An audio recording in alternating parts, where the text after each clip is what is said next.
बंगला number 16 की खिड़की पर अक्सर दोनों भाई बहन की नजरें सुबह से ही टिकी रहती।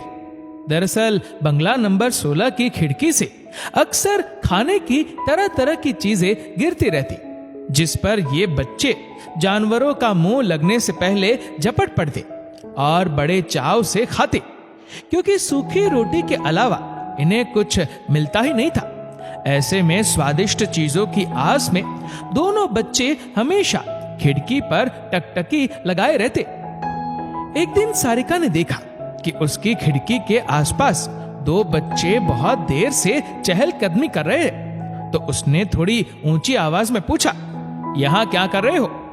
दोनों बच्चे सहम से गए। फिर लड़की ने थोड़ी हिम्मत जुटाकर कहा, आंटी जी, इस खिड़की से कुछ ना कुछ खाने की चीजें गिरती रहती है, जिसे हम उठाकर खाते हैं, पर 2 दिन से खिड़की से कुछ भी नहीं गिरा। सारिका को माजरा समझते देर नहीं लगी। दरअसल उसके घर की खिड़की से उसका बेटा राहुल खाने की चीजें फेंकता था, जिसे उठाकर ये बच्चे बड़े चाव से खाते थे। अब 2 दिन से राहुल की तबीयत ज्यादा खराब हो गई थी, इसलिए डॉक्टर ने सिर्फ लिक्विड देने को कहा था। सारिका ने मन में सोचा कि भगवान की लीला भी अजीब है।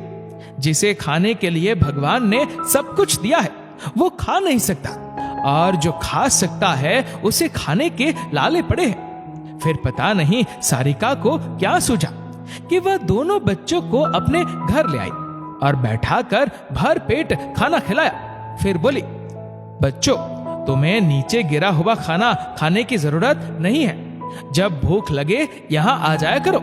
मेरा बेटा तो खा नहीं सकता, तुम लोगों को खिलाकर शायद मेरे मन को कुछ सुकून मिले। कहते हुए सारिका रो पड़ी।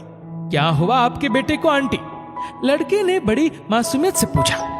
मेरे बेटे को दिल की बीमारी है, पता नहीं वो जी पाएगा भी या नहीं, सारिका ने भर्राई हुई आवाज में कहा। सारिका को वह दिन याद आ गया जिस दिन राहुल की टीचर का फोन आया था। आप राहुल की मम्मी बोल रही है? हाँ, मैं राहुल की मम्मी ही बोल रही हूँ। क्या बात है? राहुल का नाम सुनते ही सारिका बेचैन हो उठी। पीटी करते समय आपका बेटा राहुल बेहोश होकर गिर पड़ा। हम लोग इसे सिटी हॉस्पिटल लेकर आए हैं। आप लोग तुरंत पहुंचे। घबराने की कोई बात नहीं है, अब वह होश में है, राहुल की टीचर बोली। बच्चों का तनिक भी ध्यान नहीं रखते आप लोग? धूप में पीटी करवा रहे होंगे, सारिका गुस्से में चिल्लाई। धूप हो या छांव, पीटी तो रोज ही होता है मैडम। थोड़ा बहुत फिजिकल एक्टिविटीज भी तो जरूरी होती है ना। सभी बच्चे तो इसी धूप में पीटी कर रहे हैं ना। हो सकता है आपके बच्चे को कोई अंदरूनी बीमारी हो, राहुल की टीचर भी गुस्से में बोली। प्रत्युत्तर में सारिका ने गुस्से में फोन पटक दिया और आनन फानन में सिटी हॉस्पिटल पहुंची।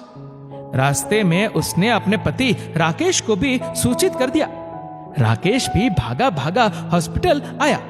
पूरा चेकअप कराने के बाद डॉक्टर ने बताया कि राहुल को दिल की बीमारी है। दोनों पति पत्नी पर जैसे ब्रजपात हो गया था। कितनी मन्नतों के बाद राहुल का जन्म हुआ था।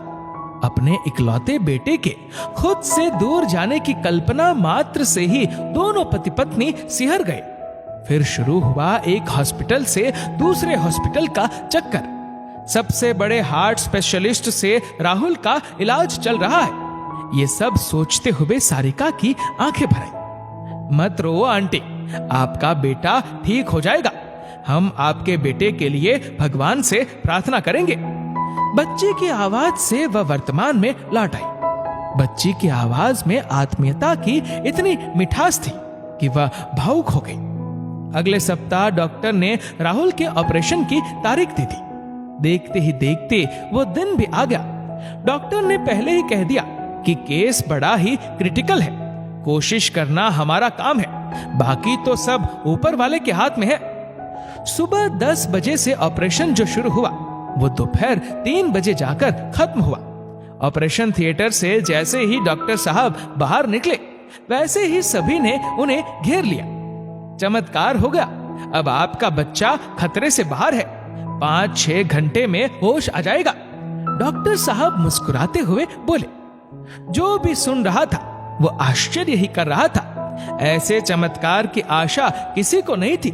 सारिका को लगा जैसे इस चमत्कार के पीछे उन दोनों बच्चों की मासूम दुआएं हैं। दोस्तों, इस वीडियो को लेकर आपकी क्या राय है नीचे कमेंट करके जरूर बताएगा। और अगर आपको वीडियो अच्छा लगा हो तो इस वीडियो को लाइक करेगा, शेयर करेगा ज्यादा से ज्यादा लोगों तक। और ऐसे ही और भी इंस्पिरेशनल वीडियोस के लिए सब्सक्राइब करें हमारे यूट्यूब चैनल को और फेसबुक पर फॉलो करें हमारे पेज को। धन्यवाद।